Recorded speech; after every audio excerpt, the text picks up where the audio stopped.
ఒకటి కాదు, 2 కాదు, వరుసగా విన్నర్ అయిన వాళ్ళకి బంపర్ ఆఫర్ అందించేస్తూ వచ్చేసారు పుష్ప, అల్లు అర్జున్. అల్లు అర్జున్ స్టేజ్ పైకి అడుగుపెట్టి ఓన్లీ ట్రోఫీని అందించేందుకే కాదు, 3 BHK ఫ్లాట్‌ని కూడా ఆఫర్ చేస్తూ వచ్చేసారు. అది కూడా జూబ్లీ హిల్స్‌లోనే అంటూ చెప్పుకుంటూ రావడం అందరికీ షాక్ వచ్చేసింది.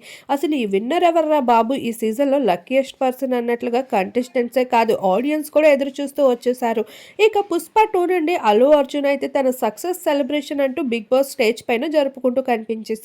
ఇక అల్లు అర్జున్ రాక్‌తో కంటెస్టెంట్స్ అంతా కూడా చాలా హ్యాపీగా ఫీల్ అయ్యారు. అలానే గౌతమ్ అయితే అల్లు అర్జున్ చేతుల మీదుగా ట్రోఫీ అందుకుంటే దానికన్నా లక్కీ చార్మ్ ఇంకేమీ ఉండదు అంటూ ఎమోషనల్ అయ్యాడు. నాగ్ మహమ్మద్ చెప్పిన మాటకి ఒక్కసారిగా హౌస్ అంతా కంగుతింది. ఒక్కొక్కరుగా ఎలిమినేట్ అవుతూ వచ్చారు. ఇక ఫైనల్ గా గౌతమ్, మరొక వైపు నిఖిల్, వీరిద్దరు మాత్రమే నిలిచి ఉన్నారు. అయితే ప్రైజ్ మనీ తీసుకొని ఒకరు వెళ్తే ట్రోఫీని అందుకొని ఇంకొకరు వెళ్లారు. అదే గత సీజన్‌లో రేవంత్, శ్రీహాన్‌ల మధ్యన జరిగినట్లే. శ్రీహాన్ ప్రైజ్ మనీ తీసుకోగా రేవంత్ అయితే ట్రోఫీని అందుకున్నాడు. అలా ఈ సీజన్‌లో ఎవరు అందుకున్నారనిపిస్తుందో మీరు కామెంట్ చేసేయండి. ఇక అల్లు అర్జున్ అయితే ట్రోఫీతో పాటు 3 BHK ఫ్లాట్‌ని కూడా అనౌన్స్ చేయడం జరిగింది.